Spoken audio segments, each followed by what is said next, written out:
नमस्कार आप सभी को। The power of agriculture sciences में आज हम एग्रोनॉमी सब्जेक्ट की सीरीज स्टार्ट कर रहे हैं। इसमें एग्रोनॉमी पार्ट फर्स्ट को आज डिस्कस करेंगे। इसमें हमारा जो पहला क्वेश्चन है वो है which crop has the capacity to fix most of the CO2 in the form of organic acid in the drought condition. तो ड्रोट की कंडीशन में ऑर्गेनिक एसिड के फॉर्म में CO2 को कौन फिक्स कर रहा है? तो उसका आंसर हो जाएगा आपका soybean.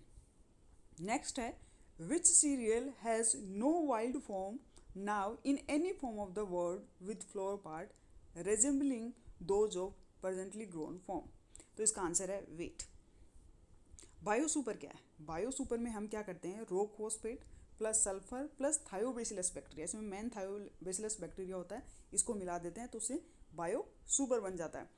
Most commonly recommended tree species for the biological drainage. तो बायोलॉजिकल ड्रेनेज के लिए मोस्टली सब के सब यूकेलिप्टस को यूज़ करते हैं। यूकेलिप्टस के बड़े बड़े प्लांट होते हैं, इसकी रूट काफ़ी डेप्थ तक जाती हैं, बहुत काफ़ी डेप्थ तक नीचे सोइल में चली जाती हैं, कई मीटर तक। तो ये ड्रेनेज के लिए बेस्ट प्लांट होता है हमारा। नेक्स्ट हमारा जो क्वेश्चन है उसमें आंसर आएगा paddy crop is prefer nitrogen in the form of. तो पेडी क्रॉप क्या करती है, मोस्ट ऑफ द जो नाइट्रोजन है वो अमोनिकल फॉर्म में लेती हैं, यानी अमोनियम आयंस की फॉर्म में। क्या होता है कि पेडी की जो क्रॉप है वहाँ पे रिड्यूस कंडीशन मेंटेन रहती है। पेडी के अंदर 5 सेंटीमीटर पानी भरा रहता है खेत में पूरे टाइम, और मोस्ट ऑफ द एरिया जो रूटी जोन वाले नीचे वाले एरिया में जाते हैं तो वहाँ पे रिड्यूस जोन रहता है।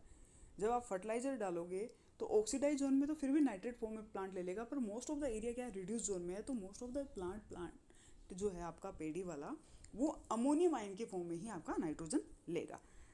नेक्स्ट है as per the IMD drought year occurs when the annual rainfall is. तो IMD के अकॉर्डिंग अगर आपका एनुअल रेनफॉल लेस देन या इक्वल टू 75% ऑफ नॉर्मल जो रेनफॉल है उससे कम हो रहा है तो आप क्या आ जाएगा, ड्रॉट ईयर हो जाएगा। नेक्स्ट आपका न्यूमेरिकल है what the seed rate of cotton. KG per hectare में सीड रेट पूछी है। आपको प्लांट ज्योमेट्री दे के रखा है 75 इंटू 50 सेंटीमीटर, टेस्ट वेट दे के रखा है, जर्मिनेशन परसेंटेज दे के रखा है, प्योरिटी परसेंटेज दे के रखा है, और फिर इसका हमको क्या करना है, सीड रेट निकालनी है कॉटन के। तो इसका आंसर जो है वो आएगा 4.37। नेक्स्ट क्वेश्चन है the nitrogen fertilizer where nitrogen is in a amide form. तो अमाइड फॉर्म में नाइट्रोजन एक हमारी सिर्फ यूरिया फर्टिलाइजर में मिलती है, पहली बात। दूसरा, यूरिया फर्टिलाइजर पर एक क्वेश्चन आता है कि ये एक ऑर्गेनिक फर्टिलाइजर है, या हम तीसरा क्वेश्चन ये आता है कि ऐसा कौन सा फर्टिलाइजर है जो बनाया तो जाता है इनऑर्गेनिक केमिकल से लेकिन कहते हैं उसको ऑर्गेनिक है, तो वह है यूरिया।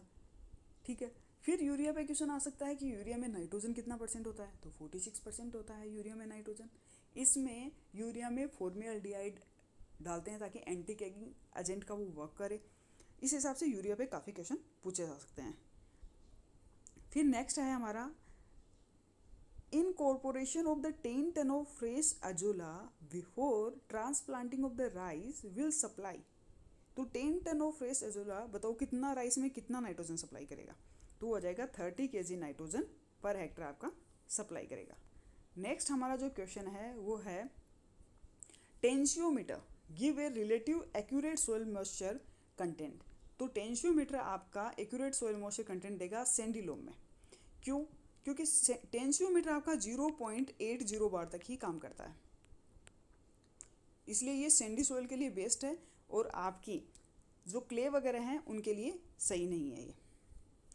फिर नेक्स्ट है a wheat crop is 40 centimetre of the water during the whole period and the yielded 4 ton per hectare of the grain. तो इसका वाटर यूज इफिशियंसी पूछी है, तो आ जाएगी आपकी 10। कितना आ जाएगी, 10 आ जाएगी। फिर नेक्स्ट है root नोडुलेशन in the legume crop will be enhanced by the application of the one of the following nutrient at the pre-flowering stage। देखिए प्लांट आपके प्लांट है और उसमें जस्ट अभी फ्लोर निकलने वाले हैं, उसके जस्ट पहले आपको रूट नोडुलेशन करना है, मतलब बढ़ाना है, तो आप क्या डालोगे प्लांट में, तो हम डालेंगे बोरॉन। नेक्स्ट है calculate the concentration of solution in the ppm if 1 kg of atrazine is dissolve in 1000 litre of the water. तो ppm में कन्वर्ट करने का फॉर्मूला होता है mass of solute mass of solution into 10 की power 6। तो 1 kg is divided 1000 into 10 की power 6 और इसका आंसर आ जाएगा आपका 1000 ppm। The king of the fodder crop, fodder crop का किंग किसको बोला जाता है? तो फोडर क्रॉप का जो किंग है वो इसका आंसर आ जाएगा आपका बरसिम। इसका आंसर क्या आएगा आपका बरसम, इसका आंसर आ जाएगा। इसको किंग ऑफ फोडर क्रॉप बोला जाता है। फिर हमारा नेक्स्ट क्वेश्चन है, वो है incorporation of the crop straw and the residue after harvest of crop is mulch tillage. Next, the major driving force of the hydrological cycle. Hydrological cycle में major जो ड्राइविंग फोर्स है वो कहाँ से आएगा? सोलर रेडिएशन से आएगा। तो थोड़ा यहाँ पे हाइड्रोलॉजिकल साइकिल के बारे में हमने यहाँ पे बता के रखा है। इसमें देखिए हाइड्रोलॉजिकल साइकिल होता क्या है।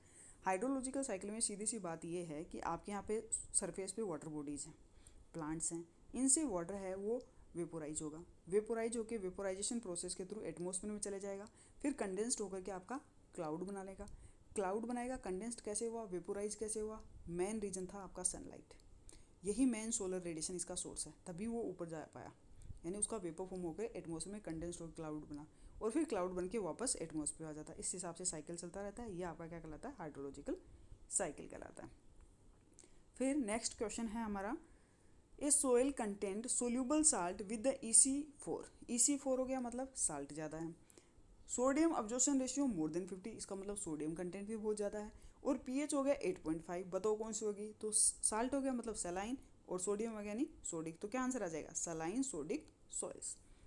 नेक्स्ट है the moisture content of a soil having fresh weight of 100, fresh weight यानी वेट जस्ट सिंपल आप लेके आए हो 100 ग्राम, फिर आपने उसको ओवन में ड्राई किया, 105 डिग्री सेंटीग्रेड पे रखा और उसका वेट हो गया 80, बताओ मॉइस्चर कंटेंट कितना होगा? तो हम फॉर्मूला लगाएंगे। इसने बोला वेट सोयल का वेट है 100, ठीक है, तो 100 आपने वेट सोयल का वेट ले लिया, फिर इसने बोला ड्राई वेट है 80, तो 80 में से इसको माइनस कर दिया, फिर क्या करेंगे? वेट से फिर इसको डिवाइड कर देंगे, तो क्या बचेगा आपका? और इंटू कर देंगे हम 100 से। ये जो फॉर्मूला है, फॉर्मूला क्या है मॉइस्चर कंटेंट का? Weight minus dry weight is divided by the weight into 100, 100 से कट जाएगा, बचेगा क्या आपके पास? 20, इसका मतलब इसका आंसर क्या जाएगा? 20% मॉइस्चर कंटेंट। नेक्स्ट है the warm ocean current that affect the performance of the rain crop in India and move from northern to the southern near Peru coast is, तो उसको हम क्या बोलेंगे? तो इसका आंसर हमारा आ जाएगा एल नीनो। नेक्स्ट है closing of the stomata by the plant. तो पहली बात तो देखो, स्टोमेटा की क्लोजिंग और ओपनिंग के लिए कौन सा न्यूट्रिएंट चाहिए? पोटेशियम चाहिए। अब नेक्स्ट क्वेश्चन पे चलते हैं। Closing of stomata by the plant under the water stress condition will adversely affect. आपका प्लांट है, प्लांट में वाटर स्ट्रेस की कंडीशन डेवलप हो चुकी है, अब बताइए उस पर क्या एडवर्सली अफेक्ट पड़ेगा? तो उसकी स्टोमेटा की क्लोजिंग पे एडवर्सली अफेक्ट पड़ेगा। क्यों पड़ेगा? क्योंकि आपके प्लांट में absorption of the carbon dioxide बढ़ जाएगा, इसका आंसर आ जाएगा बी। नेक्स्ट है content of micronutrient in soil and plant in the order. तो आयरन जो कंटेंट है वो सबसे ज़्यादा होता है, फिर आपका मैग्नीज का कंटेंट होता है, फिर आपका बोरोन का, फिर आपका जिंक, फिर कॉपर एंड मोलिब्डेनम कंटेंट होता है। नेक्स्ट है which one of the following factor does not have direct effect on distribution of crop plant. तो डायरेक्टली किसका इफेक्ट नहीं पड़ेगा? आपकी एयर नाइट्रोजन कंसंट्रेशन का डायरेक्ट इफेक्ट नहीं पड़ता, बाकी सारे फैक्टर इफेक्ट करते हैं। नेक्स्ट है हमारा nozzle type best suited for herbicide spray. तो हर्बिसाइड के लिए हमेशा आपको फ्लैट जेट जो नोजल आती है वो लेनी चाहिए, जो आगे से फ्लैट रहती है, फ्लैट जेट जो नोजल है उसका यूज करना चाहिए। फिर है relative proportion of various size sand silt clay. Various size sand clay का क्या मतलब है? यहाँ पे sand silt clay various size minerals particle वही है, तो relative proportion of the various size mineral particle क्या कहलाएगा? आपका टेक्सचर कहलाएगा। और टेक्सचर एक परमानेंट प्रॉपर्टी होती है सोइल की, इसको अल्टर करना मुश्किल काम होता है, आप अल्टर नहीं कर सकते। फिर नेक्स्ट है which one of the following micronutrient should be applied to mitigate adverse effect of iron toxicity. मान लीजिए आपके प्लांट में आयरन बहुत ज़्यादा हो गया, आपका आयरन का लेवल बढ़ गया है, आयरन की टॉक्सिटी आ गई, अब आप क्या करो? आयरन को कम करना पड़ेगा, मतलब प्लांट का उसमें एब्जॉर्प्शन कम हो तो आप उसमें बोरोन डाल दीजिए। क्या डालेंगे, बोरोन डालेंगे, तो बोरोन उसके साथ compete करेगा तो उसकी टॉक्सिसिटी को मिटिगेट कर देगा। The range of correlation coefficient, CC की वैल्यू पूछी है तो क्या हो गया, -1 से लेके +1। फिर है नेक्स्ट इंडिकेटर प्लांट पे क्वेश्चन कि indicator plant is used for determine the permanent wilting point under the field condition, तो आंसर हो जाएगा सनफ्लावर। नेक्स्ट है हमारा which one of the following example for the immobile nutrient in the plant, तो immobile होता है boron, boron आपका immobile plant में न्यूट्रेंट होगा। फिर आता है next question, most commonly practicised soil and water conservation measure in agriculture field, तो एग्रीकल्चर फील्ड में कौन सा होगा मोस्टली प्रैक्टिस करने वाला, फील्ड बंडिंग, ये हम मोस्टली फील्ड बंडिंग वाला काम ज़्यादा करते हैं। Duty of water is refer to, duty of water का मतलब होता है quantity of water and the area to be irrigated. Soil crusting, soil crusting मतलब सोयल के ऊपर एक पपड़ी सी जम जाती है, हार्ड पपड़ी, वो कब जमती है, जब आपका बारिश होगा, और जैसे अभी बारिश हो रही, बारिश होते ही उसके थोड़ी देर बाद में आपका सन आ गया और सन की रेडिएशन अर्थ पे आ गई और उसने मिट्टी को तुरंत सुखा दिया, तब उस कंडीशन में आपकी सोइल पे क्या बन जाएगी, क्रस्ट बन जाएगी। और वो क्रस्ट कैसी कंडीशन में बनती है, जब आपका सिल्टी लोम टेक्सचर होता है, उस कंडीशन में ज़्यादा क्रस्टिंग होगी, तो इसमें आंसर आ जाएगा आपका एल्फिसोल। नेक्स्ट क्वेश्चन है what happen when nitrate nitrogen fertiliser added to the soil inoculated with the rhizobium and azorhizobium. मान लीजिए कोई क्रॉप आपने लगाई, उससे राइजोबियम से उसको ट्रीट करके आपने सीड को डाला और अब आपने नाइट्रोजन फर्टिलाइजर भी डाल दिया, उस कंडीशन में ये होगा कि आपके जो नाइट्रोजन फिक्सिंग बैक्टीरिया हैं वो स्लोली ग्रो करेंगे, फास्टली ग्रो नहीं करेंगे इस कंडीशन में। फिर नेक्स्ट है nitrogen inhibitor recommended for dry land to reduce the nitrogen loss, nitrogen जो लॉस है उसको हमें रिड्यूस करना है, कौन सी कंडीशन में, ड्राई लैंड में, तो हम क्या करेंगे, एनसर्व को यूज़ करेंगे। नेक्स्ट है micronutrient absorbed by plant as a compound and not as a ion, compound की फॉर्म तो है तो प्लांट उसको ले रहा है, लेकिन आयन की फॉर्म में उसको नहीं ले रहा है, तो उसका आंसर हो जाएगा आपका बोरॉन। फिर नेक्स्ट एक न्यूमेरिकल देखे रखा है, मतलब एक न्यूमेरिकल पे एक क्वेश्चन पूछा इन्होंने कि a soil type has a organic carbon content, कि आपके सोयल है उसमें 0.41% कार्बन, मतलब आपके सोयल में कार्बन कंटेंट क्या है, लो है। उसी सोयल में आपका 185 kg नाइट्रोजन भी है, वो भी अवेलेबल फॉर्म में नाइट्रोजन है आपकी सोयल में, और आप उसमें क्रॉप लगा रहे हो, जो क्रॉप लगा रहे हो उसको चाहिए 100 kg नाइट्रोजन, लेकिन फिर भी आप उस सोयल में फर्टिलाइजर डाल रहे हो, जबकि आपकी क्रॉप को तो सिर्फ 100 kg नाइट्रोजन चाहिए, तो आपके सोयल में तो ऑलरेडी अवेलेबल 185 kg नाइट्रोजन पड़ी है, तो फिर आप ऊपर से फर्टिलाइजर क्यों रिकमेंड कर रहे हो।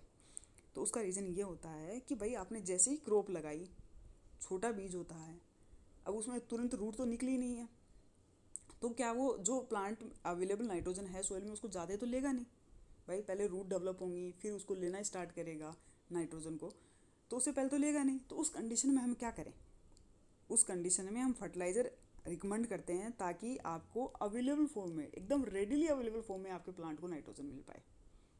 जैसे एक छोटे बच्चे को लिक्विड फॉर्म में पहले दिया जाता है, उसके बाद में धीरे धीरे उसको रोटी खिलाना सिखाते हैं, सेम वैसा इसमें है, इसलिए हमें वो फर्टिलाइज़र सप्लाई करना पड़ेगा। तो fertilizer supply for the readily available nitrogen के लिए हम उसको रिकमेंडेड करते हैं। फिर आता है वाटर सेट। वाटर सेट क्या होता है, देखो वाटर सेट में क्या होता है कि ये कैचमेंट एरिया, इसमें बहुत सारे इनलेट होते हैं, चारों तरफ से पानी आएगा, इकट्ठा होगा, लेकिन इसमें से पानी को बाहर निकालने के लिए सिर्फ एक आउटलेट बना के रखते हैं। तो सिंगल आउटलेट जिसमें होगा किसी भी कैचमेंट एरिया में, वो आपका क्या कहलाएगा, वाटर सेट कहलाएगा। फिर है probably the most useful measurable property in the soil plant atmosphere system, तो वो कहलाता है water potential. Measurable most useful measurable property कौन सी है सोयल प्लांट एटमोसफियर सिस्टम में, वाटर पोटेंशियल। फिर है basic fundamental law of agriculture. अब बेसिक फंडामेंटल लॉ सबको पता है एग्रीकल्चर में, वो कौन सा है, law of diminishing return. Law of diminishing return में क्या, पहले इंक्रीज होगा फिर आपका धीरे धीरे डिक्रीज होगा, that is the law of diminishing return.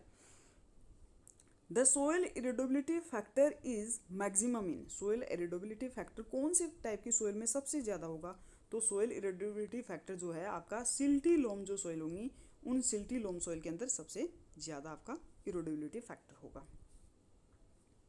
फिर आपका नेक्स्ट क्वेश्चन है, वो है the crop tolerance salt concentration above 5000 ppm, तो वो है हमारा आंसर बार्ले। बार्ले पे मतलब बहुत घुमा घुमा के इस क्वेश्चन को पूछते हैं कि हाईली साल्ट टॉलरेंस क्रॉप कौन सी है, यहाँ पे इन्होंने कंसंट्रेशन ज़्यादा दे दिया, ऐसे करके पूछ लिया इस हिसाब से। विच one of the following not applicable with respect of the remote sensing at present. देखो रिमोट सेंसिंग को हर एरिया में यूज़ में लिया जा रहा है। आपका चाहे कोई सोइल का मैप बनाइए, चाहे सोइल के कोई न्यूट्रिएंट एनालिसिस कीजिए, कोई क्रॉप्ड एरिया आपको मेजर करना है, कोई वाटर सेड एरिया आपको देखना है, कहीं पे ड्रोट कितने साल बाद में ड्रोट आएगा उसको प्रिडिक्ट करना है, किसी भी टाइप के डेटा के लिए आप रिमोट सेंसिंग, मतलब आज के टाइम में तो रिमोट सेंसिंग सबसे ज़्यादा यूज की जा रही है। लेकिन एनिमल पॉपुलेशन में आज भी आप रिमोट सेंसिंग यूज नहीं कर पा रहे हैं। होता क्या है रिमोट सेंसिंग? रिमोट सेंसिंग में है कि आपका जो सैटेलाइट है एटमॉस्फेयर में, आपके उस सैटेलाइट को यूज करके, आपका जो सोलर सिस्टम है उसमें सैटेलाइट्स रहते हैं, उस सैटेलाइट्स को यूज करके उसके थ्रू क्या होता है, सोइल पे इलेक्ट्रोमैग्नेटिक वेव्स डाली जाती हैं। उन इलेक्ट्रॉनिक वेव से ये क्या करता है, सोइल की सारी इन्फॉर्मेशन ले लेता है, कलर के बेसिस पे, मॉइस्चर कंटेंट के बेसिस पे, सब अलग अलग तरीके से। और फिर इसने ये जो इलेक्ट्रोमैग्नेटिक वेव जो आई आपकी अर्थ पे, फिर वापस यहाँ से टकरा के वापस इस सेंसर के पास गई, इसने अपने सेंसर लगा रखे हैं, उन सेंसर में इसने इनको भर लिया, मतलब सेव कर लेगा सारे जितनी भी वेव वापस गई उनको। अब वो वेव जो रिफ्लेक्ट हुई वो आपके जो भी आप पर्टिकुलर ऑब्जेक्टिव ले रहे हो उसकी पर्टिकुलर प्रॉपर्टी पे डिपेंड करेगी कि वो कौन सी प्रॉपर्टी होगी। तो वो ज़्यादा मैग्नेट को रिफ्लेक्ट करेगा, मैग्नेटिक जो रेडिएशन है उनको रिफ्लेक्ट करेगा। कौन सी प्रॉपर्टी है जो कम इलेक्ट्रोमैग्नेटिक वेव को रिफ्लेक्ट करेगी, उन सब के बेसिस पे फिर हम क्या करते हैं, एस्टिमेशन करते हैं। Black alkali soil are mostly, आपकी जो ब्लैक एल्कली सॉइल होती हैं वो मोस्टली क्या कहलाती हैं, आपकी sodic soil. Application of soil cover that constitutes a barrier to transfer of the heat of the vapor is called the mulching। आपकी फील्ड है, ठीक है, उस फील्ड के ऊपर आप क्या करोगे, मल्च कर दो, घास को बिछा दो, कवर कर दिया आपने।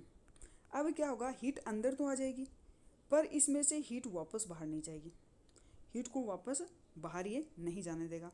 तो इसकी वजह से क्या है, ये एक टाइप से बैरियर का काम कर लेगा और अंदर से आपके सोइल के टेम्परेचर को फिर मेंटेन रख लेगा। तो वो क्या कहलाएगा, आपका मल्चिंग कहलाएगी, इस टाइप की एप्लीकेशन। फिर है C4 प्लांट के बारे में बात कर रहे हैं कि आपका जो C4 प्लांट है उसकी CGR रेट हाई होती है लेकिन उसकी वाटर यूज एफिशिएंसी कम होती है C3 प्लांट के कंपेयर में। क्यों? क्योंकि C4 प्लांट है उसका हाई वेपोराइजेशन रेट होती है due to the high radiation के कारण। हाई रेडिएशन रेट होती है तो उसके कारण हाई रेडिएशन इंटेंसिटी होगी इसमें, इसलिए उसका वेपोराइजेशन रेट भी हाई होगा, इसलिए उसका CGR हाई होगा एंड वाटर यूज एफिशिएंसी आपकी क्या होगी, इसकी लो होगी। नेक्स्ट क्वेश्चन है, which one of the following green manure crop is highly resistant to the drought. Drought के प्रति हाईली रेजिस्टेंट क्रॉप पूछ रखी है, वाटर लॉगिंग के लिए भी रेजिस्टेंट है और आपकी सेलिनिटी एल्किनिटी के लिए भी। देखिए एक साथ 4 क्वालिटी हैं आपकी ग्रीन मैन्योर क्रॉप में, वो ड्रोट के लिए भी रेजिस्टेंट है, वाटर लॉग्ड कंडीशन के लिए भी रेजिस्टेंट है, सेलिनिटी एल्किनिटी के लिए भी रेजिस्टेंस है। तो वो ऐसी क्रॉप हो जाएगी आपकी sesbania aculeata. 2 typical monsoon type prevalent in India. कौन से टाइप के 2 मानसून होते हैं इंडिया में, south west and north east monsoon. What is the test weight, phalaris minor, इसको गेहूं का मामा भी बोलते हैं, बहुत ज़्यादा अफेक्ट करता है, गुली डंडा भी बोला जाता है आपकी वीट क्रॉप को। तो इसको कंट्रोल करना बहुत मुश्किल काम भी है और हमें कंट्रोल करना भी चाहिए वरना आपकी काफ़ी अफेक्ट करेगा आपकी वीट यील्ड को। तो इसका इसने टेस्ट वेट पूछा है, तो टेस्ट वेट होता है इसका 2 ग्राम। Medium irrigation project cover area. देखो इरिगेशन प्रोजेक्ट की कैटेगराइज किया गया है अलग अलग लेवल में, 3 टाइप की कैटेगराइज किए गए हैं इरिगेशन के प्रोजेक्ट को। तो उन 3 में देखिए, एक होता है major irrigation project. Major irrigation project में आपका एरिया आता है more than 10,000 hectare area. Medium में आता है आपका 2,000 से लेके 10,000 तक का एरिया और माइनर में आता है लेस देन 2,000 हेक्टेयर एरिया। तो जब आपको कोई इरिगेशन से रिलेटेड काम करना है, ग्राउंड वाटर ट्यूबवेल वगैरह खुदवाना है, तो हम क्या करते हैं, माइनर इरिगेशन वाले प्रोजेक्ट पे काम करते हैं। और यहाँ हमको पूछा है कि मीडियम इरिगेशन वाला कितना करेगा, तो मीडियम वाला है ये स्टोरेज एंड डाइवर्जन स्ट्रक्चर के लिए बनाया जाता है। तो इसका आंसर जो है वो आ जाएगा 2,000 से लेकर के 10 हेक्टेयर एरिया। फिर उसके बाद में जो नेक्स्ट हमारा इसमें क्वेश्चन है वो है, in a check basin method of irrigation. जो क्यारी बना करके आप इरिगेशन करते हो उसको बोलते हैं चेक बेसिन। तो सबसे बड़ी कैरी कौन से, मैक्सिमम साइज़ की कैरी कौन सी क्रॉप के लिए बनाओगे, मतलब कौन सी सोइल के लिए बनाओगे, तो जो आपकी क्ले सोइल होती है ना, क्ले सोइल, उसके लिए मैक्सिमम साइज़ की कैरी या बेसिन हम बनाते हैं इरिगेशन के लिए। फिर नेक्स्ट हमारा है, इसका आंसर आ जाएगा आपका क्ले सोइल। अनकन्फाइंड एक्वीफायर, अनकन्फाइंड जो एक्वीफायर है उसको हम क्या बोलेंगे, उनको हम बोलेंगे वाटर टेबल एक्वीफायर्स। नेक्स्ट है, the maximum available water for a plant is in the soil texture class. कौन सी सोइल टेक्सचर क्लास में अवेलेबल वाटर सबसे ज़्यादा होगा, क्ले सोइल के अंदर मैक्सिमम, और लोवेस्ट अवेलेबल वाटर किस में होगा, सैंडी सोइल में। Which of the following is use to quantify the ET of a crop, evapotranspiration को क्वान्टिफाई करने के लिए हम क्या यूज़ में लेते हैं क्रॉप के, उसमें आंसर आ जाएगा आपका लाइसीमीटर। ये इंस्ट्रूमेंट है